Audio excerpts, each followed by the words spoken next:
Shalom, selamat pagi Ibu Bapak Saudaraku yang diberkati Tuhan. Dimanapun kita berada kiranya Tuhan terus menyertai kita. Kita bersyukur pagi hari ini kita boleh ada tentu saja semua karena kebaikan Tuhan bagi kita. Sebelum kita membaca dan merenungkan firman Tuhan, mari kita berdoa. Bapa, kami bersyukur kami boleh ada hari ini sebagaimana kami ada karena kebaikan Tuhan bagi kami. Tolonglah kami, perenungan firman Tuhan dapat kami pahami, dapat kami mengerti dan dapat kami hidupi di dalam kehidupan kami setiap hari. Hamba-Mu yang akan menyampaikannya Tuhan menolong. Ibu bapak saudaraku yang diberkati Tuhan, renungan pada pagi hari ini saya dasari dari 1 Raja-Raja pasal 19 ayat 15 sampai dengan ayat 18. Sekali lagi 1 Raja-Raja 19 ayat 15 sampai dengan ayat 18 berbunyi demikian. Firman Tuhan kepadanya, pergilah, kembalilah ke jalanmu melalui padang gurun Damsyik, dan setelah engkau sampai, engkau harus mengurapi Hazael menjadi raja atas Aram, juga Yehu, cucu Nimsi, haruslah kau urapi menjadi raja atas Israel, dan Elisa bin Safat dari Abel Mehola harus kau urapi menjadi nabi menggantikan engkau. Maka siapa yang terluput dari pedang Hazael akan dibunuh oleh Yehu, dan siapa yang terluput dari pedang Yehu akan dibunuh oleh Elisa. Tetapi aku akan meninggalkan 7.000 orang di Israel, yakni semua orang yang tidak sujud menyembah Baal dan yang mulutnya tidak mencium dia. Ibu bapak saudaraku, sapaan pastoral pagi hari ini saya skip sebentar untuk seri pengakuan iman rasuli. Saya ingin membagikan satu hal yang akhir-akhir ini menjadi bahan refleksi ketika saya merenung, duduk sendiri. Nah saudara-saudara, pernahkah di dalam kehidupan kita, ketika kita menjalani kehidupan ini, kita merasa kita sendiri? Atau kita merasa hanya kitalah yang memperjuangkan hal ini? Atau hanya kita saja yang memperjuangkan hal itu? Tidak ada orang lain. Hanya saya yang memperjuangkan pelayanan ini, hanya saya yang memperjuangkan pelayanan itu. Atau kita merasa bahwa hanya kita sendiri yang memperjuangkan kebenaran itu. Nah saudara-saudara yang diberkati Tuhan, saya kira kita semua pernah merasakan kesendirian-kesendirian yang seperti ini. Artinya kita tidak sendiri di dalam menjalani kesendirian. Nah saudara yang diberkati Tuhan, dalam pembacaan yang kita baca, kalau kita melihat dalam konteks yang lebih besar, Nabi Elia pun sebenarnya merasakan kesendirian. Elia 3 kali mengatakan bahwa dia sendiri. Misalnya dalam 1 Raja-Raja pasal 18 ayat 22, Elia berkata, hanya aku seorang diri yang tinggal sebagai nabi Tuhan. 1 Raja-Raja 19 ayat 10, Elia kembali berkata kepada Tuhan bahwa hanya aku seorang dirilah yang masih hidup.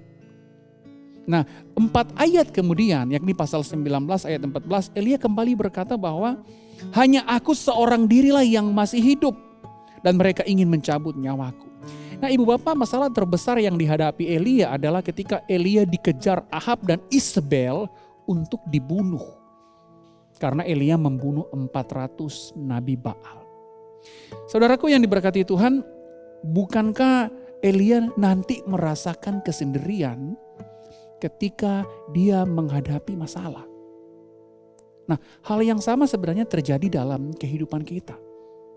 Ketika kita diperhadapkan dengan masalah atau dengan pergumulan, semakin besar masalah itu, semakin besar pergumulan itu, semakin besar kekecewaan itu, semakin kita merasa bahwa kita itu sendiri. Ibu bapak saudaraku yang diberkati Tuhan, pertanyaannya adalah betulkah ketika kita menghadapi kehidupan ini kita itu sedang sendiri? Nah menarik sekali kalau kita melihat Elia, meskipun Elia berkali-kali mengatakan bahwa ia sendiri, namun fakta yang ia alami dalam kehidupan dia adalah ia tidak sendiri. Ketika ia lapar, Tuhan memberi dia makan. Oleh kuasa Tuhan dia mampu membangkitkan anak seorang janda yang meninggal dunia. Bahkan dalam pelayanannya firman Tuhan menuntun langkah-langkahnya. Elia tidak sendiri. Ketika Elia berkata, aku sendiri, aku sendiri. Aku sendiri. Seolah-olah Tuhan menjawab, kamu tidak sendiri. Ya, kamu tidak sendiri Elia.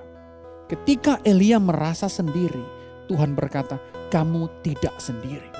Nah kemudian dalam teks yang kita baca kita melihat Tuhan menyuruh Elia untuk pergi ke suatu tempat untuk mengurapi Hazael menjadi Raja Aram. Upayanya, maksud dari pengurapan itu adalah supaya Hazael boleh mendeklarasikan Yahweh sebagai Raja di luar Israel, yakni di Aram. Kemudian Allah meminta Elia juga pergi mengurapi Yehu. Nah, saudara-saudara, maksud dari pengurapan kepada Yehu adalah supaya Yehu bisa kembali lagi mendeklarasikan Allah di Israel. Dalam hal ini kerajaan utara. Bahkan dalam ayat 18, Tuhan mengatakan bahwa masih ada 7.000 orang yang tidak menyembah Baal dan masih setia. Jadi Elia tidak sendiri, saudara-saudara. Elia disertai Tuhan. Bahkan ada rekan-rekan yang tetap Tuhan pilih, Tuhan utus untuk mendampingi Elia. Nah, pertanyaannya adalah bagaimana dengan hidup kita? Apakah kita dibiarkan sendiri? Tidak. Seperti Tuhan menyertai Elia, demikian Tuhan menyertai kita. Tuhan tidak pernah meninggalkan kita. Ketika berbagai pergumulan hidup kita menyerang, ketika awan hitam pekat seolah-olah menutupi jalan hidup kita, ketika kita merasa tidak ada yang berjalan di samping kita tidak sendiri. Bahkan ketika kita tidak bisa melihat penyertaan Tuhan, kita tidak bisa menggenggam tangan Tuhan, kita tidak bisa merasakan genggaman tangan Tuhan, Tuhan sedang menggendong kita. Bahkan terkadang melalui badai lah, kita baru bisa melihat tangan Tuhan menggenggam kita erat-erat. Satu hal yang harus kita lakukan, kita percaya hatinya bahwa Tuhan setia kepada kita. Amin. Mari kita berdoa. Bapa di sorga, di dalam menjalani kehidupan yang Tuhan percayakan, terkadang kami ragu. Terkadang kami khawatir dan tidak jarang kami merasa kami sendiri. Tuhan tolonglah kami, sertai terus kami, berikan kami keyakinan bahwa Tuhan tidak pernah meninggalkan kami sedetik pun. Seperti dengan sempurna Engkau menyertai Elia, sertailah kehidupan kami. Perjalanan kehidupan kami serahkan sepenuhnya ke dalam tangan Tuhan. Hanya di dalam nama Tuhan Yesus, Allah kami yang baik, kami berdoa. Amin. Bapak Ibu Saudaraku yang diberkati Tuhan, selamat menjalani hari ini. Kiranya Tuhan terus menyertai kita dimanapun kita berada.